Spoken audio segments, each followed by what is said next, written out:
నమస్కారం. Welcome to I dream ధర్మ మార్గం కార్యక్రమానికి స్వాగతం. నేను మీ విజిత. ప్రస్తుతం మనతో పాటు ఉన్నారు ప్రముఖులు బ్రహ్మశ్రీ వీరాపురం సుబ్రహ్మణ్య శాస్త్రి గారు. ఇప్పుడు గురుగారితో మాట్లాడి మరిన్ని విషయాలు తెలుసుకుందాం, మన సందేహాలన్నింటినీ కూడా నివృత్తి చేసుకుందాం. నమస్కారం గురుగారు. శుభాశీస్సులండి. గురుగారు, నవరాత్రుల సమయంలో చాలా మంది భవానీ మాల ధరిస్తుంటారు కదా, ఈ మాల ఒక నియమాలు ఏంటి? ఏ రకంగా ఈ మాల అంటే మాల దీక్ష ఒకటే అంటారా గురుగారు? అవునండి. ఈ దీక్షని ఎలా తీసుకోవాలంటే గురువుల సమక్షంలో తీసుకోవాలా, ఎవరికి వాళ్ళు అలా ఆచరించవచ్చా? వీటన్నిటి గురించి కూడా తెలియజేయండి. తప్పకుండా మంచి ప్రశ్నేనండి. ఏమిటంటే ఈ యొక్క రాబోయేటువంటి ఆశ్వీజ శుద్ధ పాడ్యమి, ఈ పాడ్యమి ప్రవేశించిన తర్వాతే ఈ మాలని ధరించాలి. అయితే అది అమ్మవారి యొక్క దీక్ష. దీక్ష అన్నది ఏమిటంటే నవరాత్రులు కూడా పూర్తిగా అమ్మవారి యొక్క రూపాన్ని చూస్తూ అమ్మవారినే మనం సైకాలజికల్గా ఊహిస్తూ అమ్మవారి రూపాన్నే మనం అంటే ధ్యానంలోనే అంటే మనం నడుస్తున్నా, మనం భోంచేస్తున్నా, లేదు మనం పనుకొని నిద్రపోతున్నా స్వప్నంలో కూడా అమ్మవారినే ఆహ్వానించడం, అమ్మవారిని చూస్తుండడం. అంటే ఆ రూపాన్ని చూస్తూ ఉంటే మనకు అదే ఆ అమ్మవారి రూపమే కనపడుతూ ఉంటుంది. దాన్నే దీక్ష అంటే 24 గంటలు కూడా అమ్మవారి యొక్క ధ్యాసలో ఉండడం. అయితే మాల ధారణ అనగా ఏంటంటే, నేను ఈ నవరాత్రులు భక్తి శ్రద్ధలతో నియమాలతో అన్ని సంప్రదాయబద్ధంగా ఆచారాలతో ఈ నవరాత్రులు 9 రోజులు పూర్తిగా అమ్మవారిని పూజిస్తాను అని చెప్పి అమ్మవారి యొక్క ప్రతిమ రూపం ఉన్నటువంటి ఆ రాగి ప్రతిమ కావచ్చు, లేదా వెండి ప్రతిమ కావచ్చు, ఏ పంచలోహాల్లోనైనా సరే ఏ రూపమైనా, అంటే పంచలోహాలు ఒక్కొక్క లోహంతో తీసుకోవచ్చు, లేదంటే 5 లోహాలతో కూడినటువంటి అమ్మవారి ప్రతిరూపాన్ని ఒక పగడపు మాల. ఇందులో ప్రత్యేకం ఏంటంటే అమ్మవారి యొక్క మాల ధారణ అంటే పగడపు పూసలు, పగడాలు. ఈ పగడాల మాలలో అమ్మవారి ప్రతి రూపాన్ని లాకెట్గా వేసుకొని మెడలో ధరించాలి. ఆ మెడలో ధరించడం ఏంటంటే, మీరు అన్నట్టుగా ఒక గురువు దగ్గర లేదా దేవాలయంలో ఉన్నటువంటి అర్చకులు వాళ్ళ దగ్గరికి వెళ్ళి మాలధారణ చేసుకోవాలి. ఈ మాలధారణలో ముఖ్యంగా ముందుగా అభిషేకం చేసి ఆ మాలకి ఆ అభిషేకం తదనంతరం ఆ మాలని ఆయన మెడలో వేస్తారనమాట స్వామి గారు. ఆ మాలధారణ అనే వేసేటప్పుడు ఆయన మంత్రం చెప్తూ వేస్తారు. ఇది నవరాత్రులు మొదటి రోజు పాడ్యమి రోజు ఆశ్వీజ శుద్ధ పాడ్యమి గడియలు ప్రవేశించినాకే వెయ్యాలి. అంటే పాడ్యంలో అంటే ఒకటో రోజు మాల ధారణ ధరించాలి. మాల అనేది పగడాల మాల అనేది తీయకూడదు. 9 రోజులు మెడలోనే ఉండాలి. మెడలో నుంచి తీసినట్టు అయితే మాల విసర్జన జరిగిపోయినట్టే. అంటే 9 రోజులు వాళ్ళు దీక్ష చేయలేదు అని అర్థం. అయితే అమ్మవారిని మనం జపించడానికి తులసి మాల కానీ స్ఫటిక మాల కానీ అయితే ఇందులో తులసి మాలే చాలా శ్రేష్టమైనది. నవరాత్రుల్లో ఆ తులసీదేవి యొక్క రూపాన్ని మనం జపించడం అన్నమాట. అది మనకు అత్యంత పాజిటివ్ని రిలీజ్ చేస్తుంది, అత్యంత శక్తిని కలగచేస్తుంది. మనలో ఉన్నటువంటి భూత ప్రేత పిశాచ రాక్షస గణారిష్ట అది నెగటివ్ అనే ఒక చీడని మన నుంచి పారద్రోలుతుంది. మనకు ఒక శక్తివంతమైనటువంటి శక్తిని రిలీజ్ చేస్తుంది. ఈ 9 రోజులు కూడాను ఆ యొక్క మన తులసి మాలని జపం చేసుకొని మళ్ళీ మెడలో ధరించుకోవాలి. అయిపోయిన తర్వాత జపం అయిపోయిన తర్వాత అంటే మినిమం 108 సార్లైనా పఠించాలి. అలా ఎన్నిసార్లు అయినా చేయొచ్చు. వాళ్ళు సహస్రం చేయొచ్చు, ఎన్నైనా చేయొచ్చు. అంటే వాళ్ళ ఓపిక, చేసే వాళ్ళ ఓపిక. ఇందులో పిల్లలు ధరించవచ్చు, పెద్దలు ధరించవచ్చు, లేదా మగవాళ్ళు అయినా ధరించవచ్చు, స్త్రీలైనా ధరించవచ్చు. దీనికి స్త్రీలే చేయాలి అనేం లేదు. ఎవరైనా ఇప్పుడు స్త్రీలు మాల ధరించినప్పుడు వాళ్ళకు మధ్యలో ఆటంకం వస్తే అది లేని వాళ్ళే ధరించాలి. ఓకే అంటే ఆ టైమింగ్ అనేది పీరియడ్ అనేది చూసుకోవాలి. ఓకే దాని ప్రకారంగానే ధరించాలి.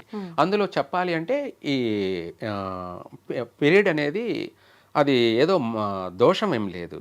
అది అత్యంత పవిత్రమైనది, ప్రకృతి నియమం. అదే దైవం. ఓకే అది లేనిది సృష్టే లేదు. అది లేనిది సృష్టే లేదు. ఇప్పుడు నేను పుట్టానంటే అది మా అమ్మ గర్భం నుంచి నేను జన్మించానంటే ఆమె ప్రకృతి మంత్ అనేది జరుగుతుంటేనే నేను జన్మించగలిగాను. అది లేకపోతే నేను ఎలా పుడతాను? అది ఒక సృష్టి క్రమం, ప్రకృతి. దాని గురించి మనం అసూయపడాల్సిన అవసరం లేదు, అసహ్యంగా భావించాల్సిన అవసరం లేదు. అదే దైవం, అదే అమ్మవారు కూడా. ఆ బ్లీడింగ్ అనేది రెడ్ రక్తం మన శరీరంలో. అదే మాల, పగడపు మాల రెడ్. ఇదే అమ్మవారు. ఆ మాలని మనము 9 రాత్రుల వరకు మెడలోనే ఉంచాలి, దాన్ని తీయకూడదు అనమాట. తులసి మాలను తీస్తూ ఉండొచ్చు, మళ్ళీ చేసుకొని మళ్ళీ ధరిస్తూ ఉండొచ్చు. ఇది మనకు ఒక రక్షావలయం లాగా ఉంటుందన్నమాట. మనకు చుట్టూ గాలి అనేది ఒక బలమైనటువంటి గాలి మన చుట్టూ రక్షణ వలయంగా ఏర్పడుతూ ఉంటుంది. ఆ మాల మనకు ఒక అత్యంత శక్తివంతంగా రక్షిస్తూ ఉంటుంది, కాపాడుతూ ఉంటుంది. అలా ఈ 9 రోజులు కూడాను అమ్మవారి భవానీ యొక్క మంత్రం జపించవచ్చు. ఇంకా కావాలి అంటే వాళ్ళు అత్యంత నెగిటివ్లో ఉన్న వాళ్ళైతే ఈ మంత్రం కూడా పఠించవచ్చు. ఓం జ్వాలామాలిని విద్మహే మహాశూలిని ధీమహి తన్నో దుర్గి ప్రచోదయాత్. ఈ మంత్రాన్ని ఆ తులసి మాలతోటి మినిమం 108 సార్లు చేసినట్టయితే వాళ్ళల్లో ఉన్నటువంటి అత్యంత నెగిటివ్ అంటే ఎటువంటి భూత ప్రేతాలు పట్టి కూడా పీడిస్తున్నటువంటి వాళ్ళైనా సరే ప్రచండం అంటే పటాపంచలైపోతాయి. శత్రు వినాశనం. శత్రు వినాశనం అంటే మనకు ఆపోజిట్ ఉంటుంటారు కదా, వాళ్ళ దృష్టి దోషం కూడా వైదొలిగిపోతుంది. శత్రు వినాశనము, గ్రహదోష నివారణ, భూత ప్రేతాలు అన్నీ కూడాను పారిపోవడం జరుగుతుంది వాస్తవంగా. అంటే మనలోంచి ఉన్న తెలియనటువంటి నెగిటివ్ అనేది వెళ్ళిపోయేసి మనకు మన కోరికలన్నీ కూడా నెరవేరే అవకాశం 100% జరుగుతుంది. మనం కరెక్ట్గా భక్తితో ప్రేమతో ఈ 9 రోజులు చేసినట్టయితే తర్వాత ఆ యొక్క ప్రతిఫలం అనేది మనం అనుభవించేటువంటి మాటల్లో చెప్పాలి. అంటే ఎవరైతే అనుకున్న పని నెరవేరుతుందో వాళ్ళు చెప్పాలి. మనం చెప్పడం ఏంటంటే మనం కావాలని ఏదో కల్పితంగా చెప్పినట్టుంటాయి. అనుభవించిన వాడు చెప్పాలి ఆ ప్రతిఫలాన్ని. తను ఒక్కొక్కరు ఒక్కొక్క కోరికతో వేసే వాళ్ళు ఉంటారు. సపోజు వివాహం కాలేదు, వివాహం ఆలస్యం అవుతుంది, అటువంటి వాళ్ళు ఈ మాలను ధారణ చేసుకొని ఆ తర్వాత 9 రాత్రులు భక్తి శ్రద్ధలతోనూ ఈ మంత్రాన్ని పఠించి అమ్మవారికి నిష్టగా భక్తితోనూ, అంటే ఏమిటంటే పొద్దున 3 పూట్ల స్నానం చేయాలి. ఉదయము చల్లనీళ్ళ స్నానమే, మధ్యాహ్నము చల్లనీళ్ళ స్నానమే, రాత్రి కూడా చల్లనీళ్ళ స్నానమే. 3 పూట్ల స్నానం చేయాలి. చేయకుండా భోజనం చేయకూడదు. అంటే ఒక పూట ఉపవాసం ఉండాలి, అది ఉదయం పూట. అప్పుడు పాలు స్వీకరించాలి లేదా పండ్లు స్వీకరించవచ్చు. మధ్యాహ్నం మాత్రమే భిక్ష చేయాలి, రాత్రి మళ్ళీ అల్పాహారం తీసుకోవాలి. అయితే మనం చేసే ఈ 9 రోజులు కూడా ఇలాగే పాటించాలి. అయితే గురుగారు తీసుకునే ఆహారంలో కూడా అల్లం వెల్లుల్లి ఇలాంటివి తీసుకోకూడదు అంటారు కదా, వాటిని తగ్గించడం మంచిది. ఎందుకంటే అవి ధరించడం వల్ల మన కోరికలు కామక్రోధాలన్నీ కూడా యథావిధిగా పెరుగుతూనే ఉంటాయి. అంటే మనకు శరీర తత్వం అనేది సాధారణంగా నిత్యం ఎలా ఉంటామో అదే విధంగా ప్రేరేపణ జరుగుతూ ఉంటుంది. అలా వద్దు అనుకునే ఆహార పదార్థాలు ఏంటి ఆ టైంలో చెప్తాను. ఎక్కువ శాతం చెప్పాలంటే చప్పిడి పప్పు అంటారు. ఏమిటి చప్పిడి అంటే ఏమి ఉండవు అన్నమాట. అది పూర్తిగా అన్నిటినీ మనలో నిరోధిస్తుంది అనమాట. అది తినాలా? అది తినాలి. చెప్పాలంటే ఇవన్నీ చెప్తే ఏది తినాలో ఏది తినకూడదో కూడా మీరే చెప్పాలన్నట్టుగా కామెంట్స్ ఉంటుంటాయి. ఉపయోగపడుతుంది. అలా చప్పిడి పప్పు తినాలి 9 రోజులు కూడా, ఏమీ ఉండవు అన్నమాట వాటిలో. అలా తిన్నట్టయితే చాలా బాగుంటుంది, విశేషంగా ఉంటుంది.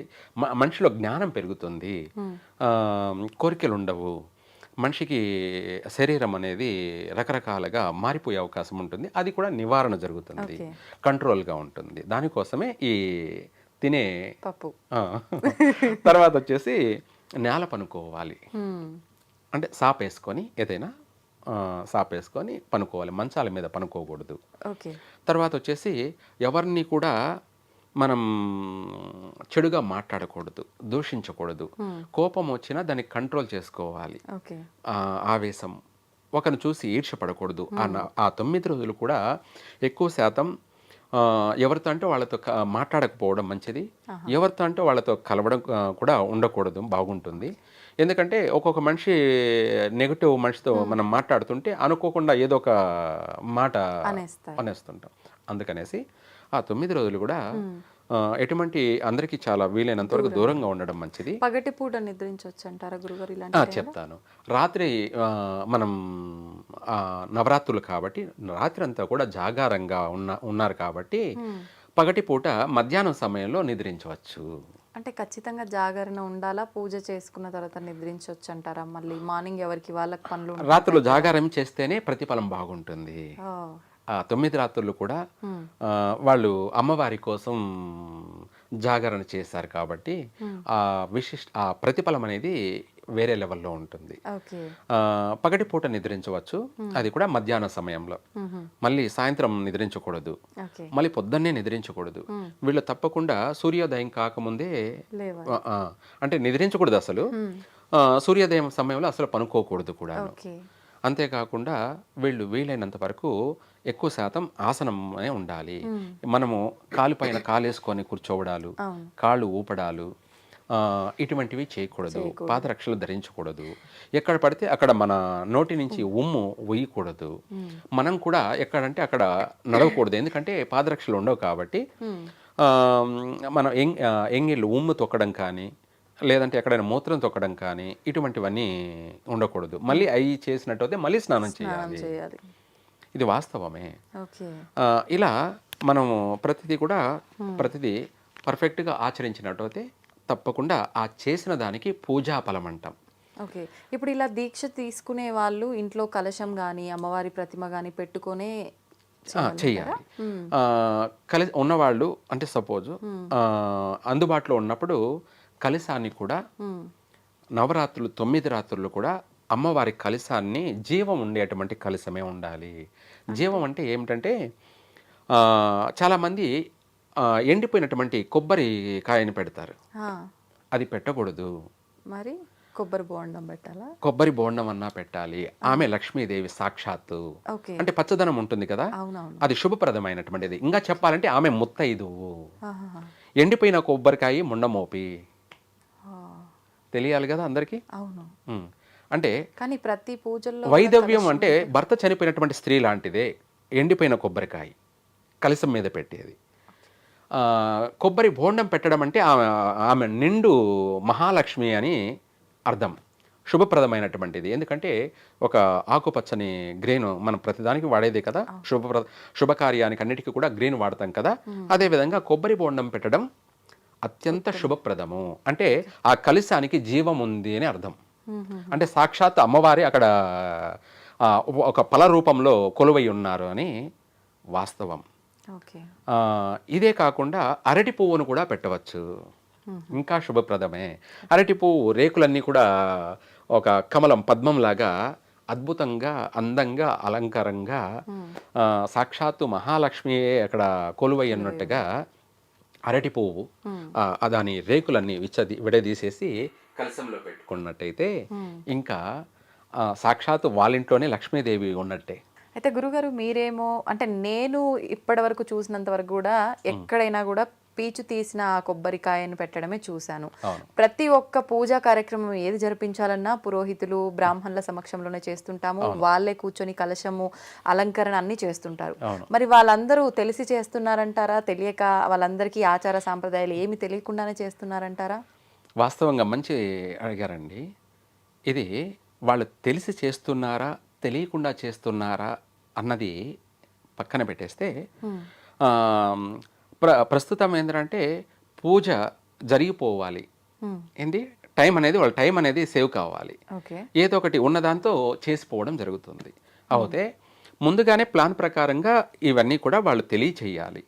అయితే వాళ్ళు ఆగమ శాస్త్ర ప్రకారంగా ఇవన్నీ చూడడం లేదు, చేయడం లేదు. అలానేసి తెలియని వాళ్ళు, అంటే తెలియని వాళ్ళు ఎక్కువ శాతం ఉన్నారు, తెలిసిన వాళ్ళు ఉన్నారు. తెలిసిన వాళ్ళు ఎక్కడైనా సరే కొబ్బరి బొండం కానీ అరటి పువ్వు కానీ పెట్టే చేస్తూ ఉంటారు. మీరు గమనిస్తే మహా కొన్ని కొన్ని బాగా తెలిసినటువంటి వేద పండితులందరూ కూడా అరటి పువ్వును పెట్టి చేయడం కానీ, లేదంటే కొబ్బరి బొండం పెట్టి చేయడం కానీ జరుగుతూ ఉంటుంది. అలా అనేసి అందరికీ తెలుసా అంటే అందరికీ తెలియదు. ఓకే. ఇందులో తెలిసిన వాడే ఇవన్నీ చేస్తుంటాడు. అయితే మిగతా వాళ్ళు ఏంటంటే వాళ్ళ వాళ్ళ తెలిసి తెలియక చేయడమే ఈ పూజా విధానం. ఓకే. అంటే బ్రాహ్మణులు అంటేనే అన్నీ చదువుకొని వేదం తెలుసుకొని కార్యక్రమాలు చేస్తుంటారు కదా, వాళ్ళకు తెలియదు అనటం. అంటే పూర్తిగా సంపూర్ణంగా తెలియకపోవడం. ఓకే. ఆ మంత్రం అంటే తెలుసు, అంటే వాళ్ళు చేసే పూజా విధానంలో మంత్రం అంటే తెలుసు, కానీ చేసే దాంట్లో కూడా క్రియాలోపం అంటాం దీన్ని. ఏమిటి క్రియాలోపం అంటే మనము ఏదైనా వర్క్ అనుకోండి, వర్క్ అనే దాన్ని క్రియ, మాట్లాడేదాన్ని మంత్రం, ఉచ్చారణ. ఈ రెండు కూడా పర్ఫెక్ట్గా ఉన్నప్పుడే పూజాఫలం. ఓకే. ఈ రెండిట్లో నువ్వు ఎంత మంత్రం చెప్పినా కూడా అక్కడ క్రియా విధానంలో లోపం ఉన్నట్టయితే అక్కడ చేసే పూజకు జీవం లేదని అర్థం. మరి ఇలా పూజలు చేసి ఫలించి అన్ని అనుకున్నవి జరిగి హ్యాపీగా ఉన్న వాళ్ళు కూడా ఉన్నారు కదా. ఇక్కడ మీరు చెప్పింది 100%. గుడ్ టైమా బ్యాడ్ టైం అనేది కూడా ఉందిగా. ఏమిటి good bad time? Good time. మనం చేసే సమయం ప్రారంభించిన టైం బాగున్నట్టయితే ఏది చేసినా శుభప్రదమే. ఓకే. మనం చేసే టైం బాగలేకపోయినప్పుడు బ్యాడ్ టైం. నేను చేసిన పూజ కూడా నాకు ఫలించలేదని అనుకునే వాళ్ళు కూడా ఉంటారు. అయితే ఇవన్నీ పక్కన పెట్టేస్తే మనం కరెక్ట్గా చేసామా లేదన్నది మాత్రం ఇంపార్టెంట్. ఓకే. అన్ని విధాల మనం క్రియా విధానం కూడా కరెక్ట్గా చేసామా లేదా. మంత్ర విధానం అనేది అందరూ వేదం నేర్చుకొని వచ్చారు కాబట్టి మంత్ర విధానంలో లోపం ఉండదు. కానీ క్రియా విధానంలో ఇక్కడ ప్రధానమైన లోపము మనం కలశాన్ని జీవం లేకపోవడమే. జీవం లేకపోవడమే అది ప్రధాన దోషం అన్నమాట. ఇందులో మనం ఎవరైనా సరే వాళ్ళు చేసే అటువంటి వాళ్ళు ఎవరైనా కొబ్బరి బోండం లేదా అరటి పువ్వు లేదా ఇవేవి వెండి కొబ్బరికాయ పెట్టకపోయినా పర్వాలేదు, మామిడాకులు, ఏమిటి మామిడాకులు పెట్టేసి కలశంలో ఒకటి మామిడాకులు పెట్టేసి ఓపెన్గా ఉంటుంది కలశము, చేయొచ్చు, తప్పులేదు. అలా కూడా చేసుకోవచ్చు. అంటే అది రెండో విధానం. మొదటిగా ఆ కలశం పైన కొబ్బరి బోండం కానీ అరటి పువ్వు ఉంటేనే పూర్తిగా రూపం ఉన్నట్టు. ఓకే. ఇలా పైన కప్పు ఏం క్లోజ్ ఓపెన్ ఇంకా అరిటాకులు మనవి మామిడాకులు ఉన్నాయి కదా, అవే ఇంకా మిగతా రూపం అని అర్థం. ఓకే. కానీ మధ్యలో అంతా ఓపెన్ గానే ఉంటుంది కదా. ఓపెన్ గానే ఉంటుంది. మామిడాకులు ఉన్నప్పుడు ఇంకా ఓపెన్ కాదు అది. ఓకే. పూర్తిగా అందులో కమలం కూడా పెట్టుకోవచ్చు. కమలం అంటే తామర పువ్వు కూడా పెట్టి చేయవచ్చు. ఈ రెండు కూడా మనకు కుదరని పక్షాన మూడో విధానం ఆ కలశంలో తామర పువ్వు పెట్టి కూడా చేయవచ్చు. క్రియా విధానంలో లోపం అనేది ఉండకూడదు. ఎండిపోయిన కొబ్బరికాయకి పీస్ ఉండి పచ్చదనంగా ఉన్న కొబ్బరి బోండానికి చాలా వ్యత్యాసం ఉంటుంది. ఇలా మనం చేసే విధానాల్లో లోపం వల్లనే ఆ పూజలో ఏదో తెలియని ఆటంకం, మనం ఎంత బాగా చేసినా కూడా ఏదో లోపం, ఆ లోపమే ఇక్కడ ప్రధానం అన్నమాట. ఇందులో ఎవరైనా సరే మనం చేసేటప్పుడు క్రియా విధానం ముందు ఇంపార్టెంట్. ఏ వర్క్ అయినా కానీ పర్ఫెక్ట్గా చేస్తే అది సక్సెస్ అవుతుంది. ఓకే. మనం చేసే వర్క్ పర్ఫెక్ట్ లేనప్పుడు దానికి గ్యారంటీ లేదు. ఇది ప్రధానమైనటువంటి విషయం. ఇది వచ్చేసి చాలామందికి, అంటే ఇప్పుడు వస్తున్న జనరేషన్ వాళ్ళకి ఎక్కువ శాతం తెలియదు అనమాట. బాగా అనుభవం ఉన్నటువంటి పండితులందరికీ కూడా తెలుసు. ఓకే. అయితే అటువంటి వాళ్ళందరినీ పిలవలేరుగా. రెండోది వాళ్ళు కూడా అందరికీ రాలేరుగా. కొన్ని కొన్ని ఉంటాయి కదా. ఇప్పుడు మనకి నవరాత్రులు ప్రతి చోట పెట్టి చేస్తారు. ఒక తెలిసిన మహాపండితుడు అన్ని చోట్లకు పోయి చేయలేడు, తనకు కుదరదు. ఒకటంటే చేయగలడు, 10 చేయాలంటే ఎక్కడవుతుంది, చేయలేడు. అందువల్ల మనం పూజ చేశామంటే చేశామని ఎవరో ఒకరిని పిలుచుకొని చేసేస్తూ ఉంటారు. అది వాళ్ళ సాటిస్ఫై వరకే, కానీ అది సంపూర్ణమైనటువంటి పూజ కాదు. ఓకే.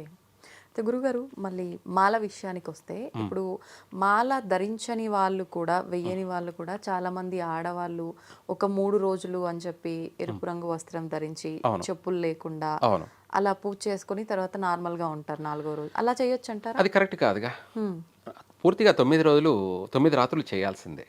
అంటే మాల లేకపోయినా ఇలా చేయాలనుకున్న వాళ్ళు చేయొచ్చా? అంటే మామూలుగా చేసేవాళ్ళు చేసుకోవచ్చు, అంటే మాలధారణ లేకుండా మాలధారణ అందరూ చేసుకోవచ్చు.